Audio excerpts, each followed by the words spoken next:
Hello everyone and welcome back. In today's video, I'll show you how to delete your DeepSeek chat history step by step. If you want to remove old conversations, clear your chat list, or organize your account, DeepSeek provides an easy way to delete individual chats and on some accounts, all chats at once. This tutorial is perfect for beginners, so let's get started. First, open the DeepSeek website and sign in to your account if you haven't already.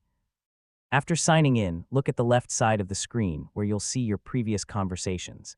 To delete a single conversation, move your mouse over the chat you want to remove. Click the three dots next to the chat title, then select Delete. A confirmation message may appear. Confirm your choice, and the selected conversation will be removed from your chat history.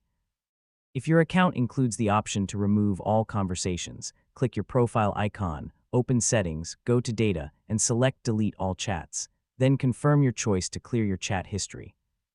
Keep in mind that this option may not be available on every account or version of DeepSeek. Before deleting important conversations, make sure you no longer need them, because deleted chats may not be recoverable. That's how easy it is to delete your DeepSeek chat history. Thank you for watching. If you found this tutorial helpful, don't forget to like the video, subscribe to the channel, and I'll see you in the next one.